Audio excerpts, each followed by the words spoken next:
Welcome to the Fire Sprinkler Podcast with Chris and Logan.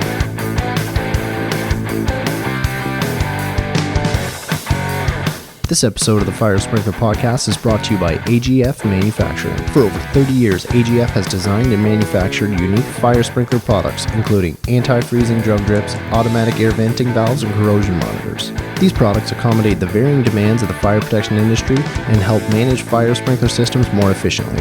AGF continually works with engineers and contractors in the field to improve existing products to deliver innovative, reliable, and code-compliant fire protection products for the commercial and residential sprinkler systems worldwide. AGF's product line includes Collect and Drain, Core and Sight, Purge and Vent, Test and Drain, Remote Test, Inspector's Test, Test and Save, and Riser Pack. For additional information about AGF's products or to find a distributor in your area, please visit agfmanufacturing.com. Hey everybody, before we get into this episode of the Fire Sprinkler Podcast with Tom Multer and Cary talking about the shear-off tester, I wanted to do another kind of a tradition now where I just thank everybody for the support of the Fire Sprinkler Podcast.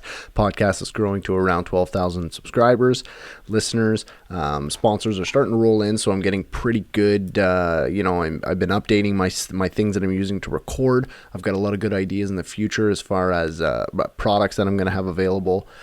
So I just want to thank everybody for the support. If you have any suggestions for topics, or if you want to come on and talk about your product or a contract that you have on the go right now, if you have an idea, get a hold of me at www.firesprinklerpodcast.com. There's a contact us link and it goes to me. I don't know why I keep saying us. It's just me. It's a one-man show for now.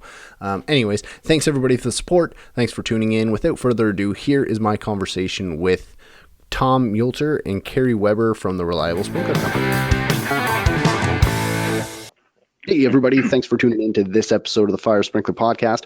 On this episode, I have Tom Multer and Cary from the Reliable Sprinkler Company. We'll get into the introductions here really quick, but just kind of briefly, this episode is to talk about the shear-off tester. I posted a picture of it on social media about a month ago when I first received the product.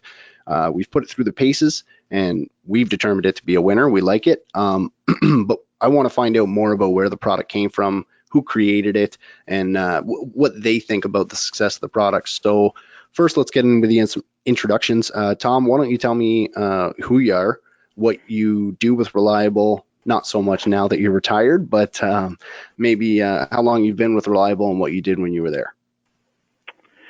Sure. Hi, this is Tom Multer. Yeah, I retired about a year and a half ago from Reliable after spending 25 years there.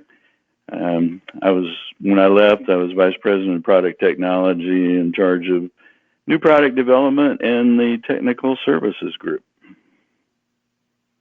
And what did that kind of entail? What did you do with them? The Technical Services Group, they're our Go Fix It squad. I forgot how many we have right now, but a lot, or how many Reliable has since I'm not there anymore. But these are the guys that take the technical questions from the contractors. They need to go out and troubleshoot problems. They do that. It was a very beneficial part of Reliable. I think we were one of the first ones to start that, where we actually took care of the customer's problems and needs, whether over the phone or out in the field, through a technical services managers group. And then the product development was just working with our product engineering group, coming up with designs for new ideas, whether they came from me, came from contractors, came from other people in our company. And the technical service group was real good about providing potential needs for the customer, and we would take those needs and see if we could turn it into a product. So how many products do you think you had a direct hand in creating with Reliable? I don't know. I have somewhere around 50 or 60 patents, but mostly they were team efforts. I mean, again, someone would come up with the idea.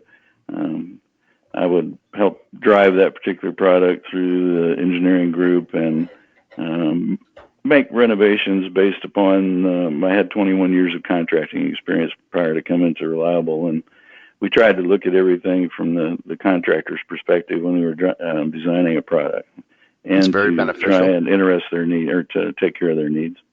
Right. So, okay. So maybe you don't have to go through the whole list of 50 or 60 I patents, know but I can't remember them all. There. what do you think what are the highlights? Give me a top three or give me a top two. N252, you see extended coverage sprinkler, the corridor sprinklers. Actually, we came into the residential market, not maybe first, but second, but we tended at the end to develop probably the best line of residential sprinklers. Got more into just getting away from the standard coverages and things like that. So, and those are my proudest things, probably the residential sprinklers, the extended coverage storage sprinklers, and the corridor sprinklers. I think those were very innovative.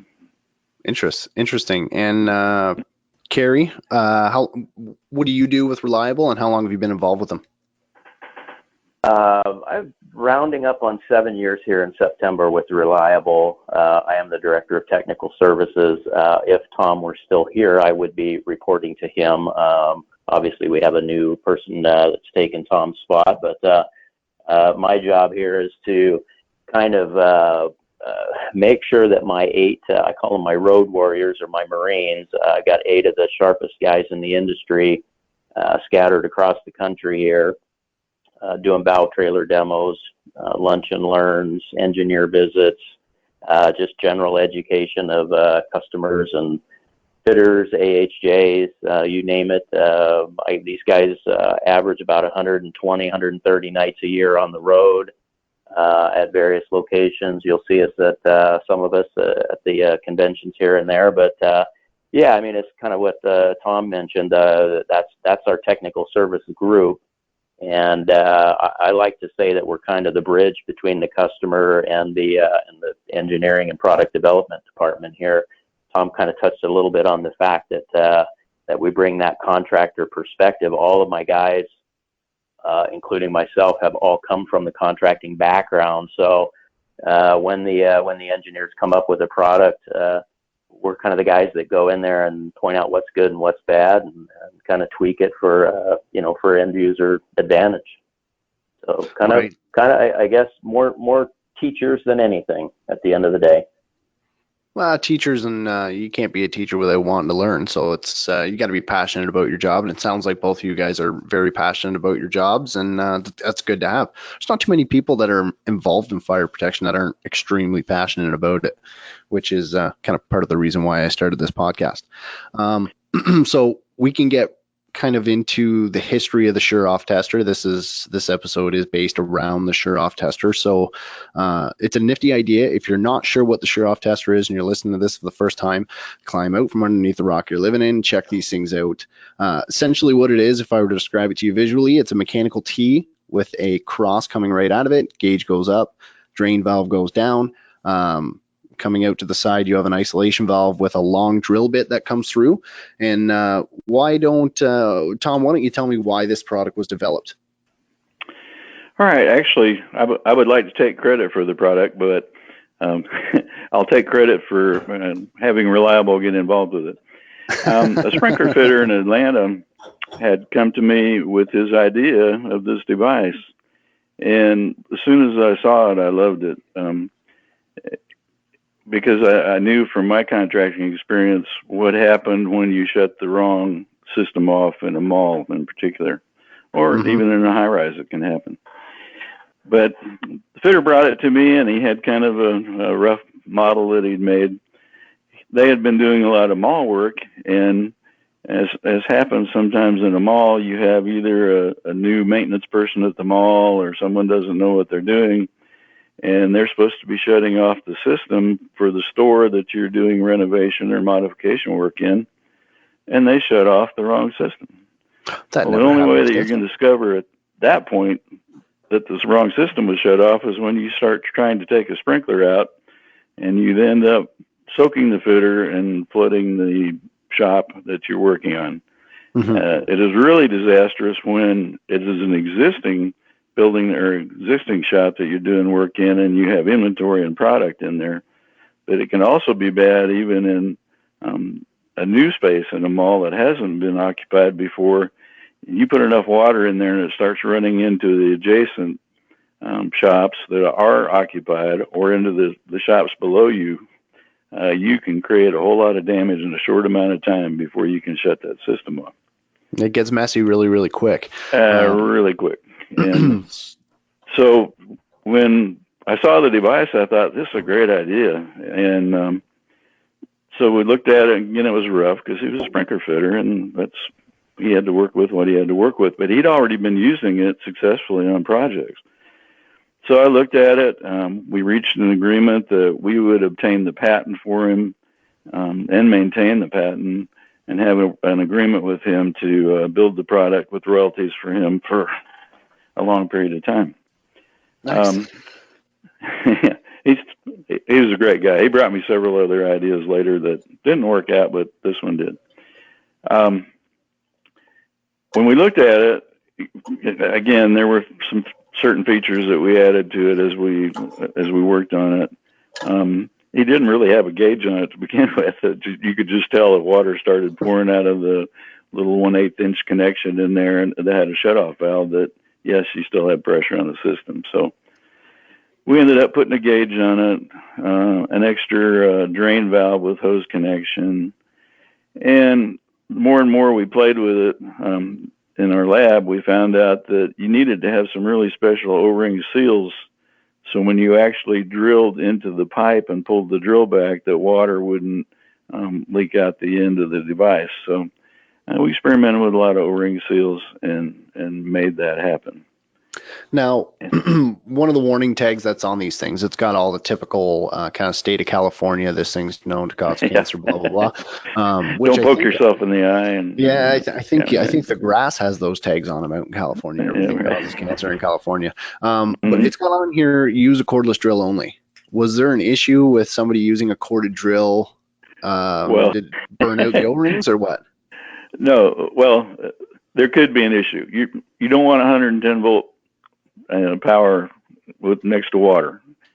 Things can always happen. And that makes sense. The worst thing you can have is a fitter standing up a ladder with a 110 volt device and his hand didn't get wet. So that's fair. I'll give you that. We thought the ideal situation there was to make sure that didn't happen by using a cordless drill. Okay. Yeah, that's, logically it makes sense. As soon as you started saying it, I was like, oh, you know what? That was kind of a dumb question. So how well, when I posted the thing on social media, like I said, we got about 100 to 150 people either private messaging me, Facebook, LinkedIn, Twitter, Instagram, all those things responding that they use them, they love them. Are you guys selling a lot of these things still? Carey would have to answer that. Well, I know over the 20-year period that we've had it, it's sold very well. Well, I'll tell you quickly about my one sale that I was involved with. We actually took our valve trailer up to Canada, up to the Alberta province, and I put a brand new one on the valve trailer. We showed it, we talked about it. We were kind of in a hurry to pack up to our next customer visit. When we got there, it was gone. And I talked to the salesman. I said, "Where did my Shuroff tester go?" And he goes, "I sold it for you." So the customer we were at just said, "I got to have it right now." And so needless to say, we didn't show any more Shuroffs that week. But people see these things and they love them. My story is a little bit different than Tom's. The one I recall, this goes back to probably 15, 20 years ago in Seattle. Customer or contractor was out there working on a remodel, spaghetti of systems going all over the place, thought he had the correct valve shut down, proceeded to take the grooved coupling cap off the end of the 4-inch main. Needless to say, it came off pretty quickly when he got those bolts loose, and then panic sets in, and people are trying to find the valve risers, which who knows how many levels up and down or concourses or way or whatever. So that was a huge, one of those national news event type issues that could have been avoided with the Shuroff tester. Yeah, and speaking with the people on social media and stuff like that, there's a lot of companies out there across the U.S. and Canada that actually require them. There's a couple places in Toronto that I found out recently require the contractor. You can't do any work in there unless you use the shear-off tester. So you're not permitted to do any work on the sprinkler system unless a shear-off tester is used to confirm that the correct system's drained. So it's a large mall in Toronto. And they must have had an issue, years ago where somebody thought they drained the wrong system. They didn't look for the milky water, or for the heavy water is what I like to call it, is when that, you back it out, you only got a couple threads left and you still can't wiggle it. It's a heavy sprinkler and there's probably water behind it. That's typically the go-to for that. But if you've got a drop that's 15 feet long, you may not get as much wiggle as you should. But the shear-off tester is a much better way to figure it out, other than just wiggling a sprinkler. Well, usually by the time you get the sprinkler to the point where you have a thread or two left, there's no way that you're ever putting that sprinkler back in if it's got any kind of pressure on it. That's right. And, yep. And when the fitter's standing on the ladder with a 5-gallon bucket going to catch the water that's in the drop, as we talked earlier, the sprinkler's going to end up in the bucket. The bucket's going to fill up with water in a matter of seconds. The fitter's going to drop the bucket, and then you have 40, 50, 100 gallons per minute flowing in a space, and you're not going to shut that valve off for many minutes because you don't even know which one it was to begin with. Now you got to find the one that's actually flowing. So. That's right. Yep. So Tom just actually described pretty much the YouTube video that we have. A good customer came up from Atlanta to our factory here in South Carolina for the explicit purpose of testing out the shear-off tester. Brought a couple of. Oh, I think Carey just got disconnected. Hopefully he can call back in here soon, because that's the first time this has ever happened. well, while he's gone, I can tell you a couple of war stories.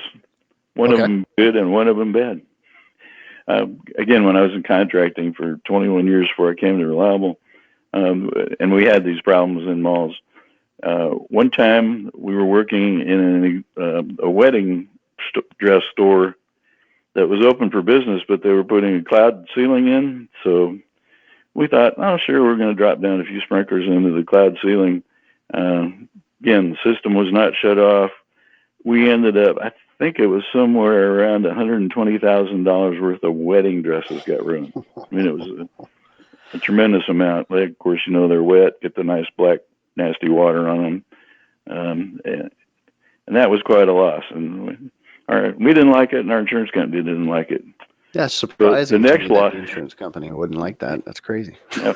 But the next loss we had, that was a bad loss. The next loss we had wasn't so bad. We were working in a sporting goods store, and really got the system shut off fast after we found out we had not to shut the correct one off, and water was spraying all over everything. But good for me and some of my friends, it actually wet down a bunch of rifle and shotgun boxes. Oh, no. And of course, they couldn't sell those, so we had to take the rifles and shotguns. It was a really terrible thing. I got some really nice guns out of that one. So. That was good of you guys to bite the bullet, no pun intended, and take those off the guy's hands like that. That's very nice of you guys to do. Generous. Bite the bullet. I like that. I'll have to remember that for that story. Okay. Yeah. Hey guys, sorry about that. All of a sudden, his phone just clicked off, but I'm back on here. So. Yeah, that was the first time that's ever happened. Tom, the reaction on Tom was perfect. He just flowed right into another story. It was impressive. So Tom's a very impressive gentleman. You're base is 60 patents, and I don't even have one yet. So I mean, I got to get off my ass. Anyways, you were in the middle of telling us about. You were in the middle of a story there. Yeah. So again, the good customer came up to the factory here and said, "Hey, we want to, basically get some video that we can use for training purposes, and just see exactly what's going on here." But precisely what Tom described. Young apprentice got up. And thank goodness he brought some dry clothes with him. But got up on the ladder and for a younger apprentice was below him, holding the 5-gallon bucket kind of up at the bottom with 2 hands. And I think we had, I don't know, 70, 80 pounds on the system, pulled the half-inch sprinkler out, and it just literally sprinkler into the bucket, just like Tom said, bucket right out of the guy's hands.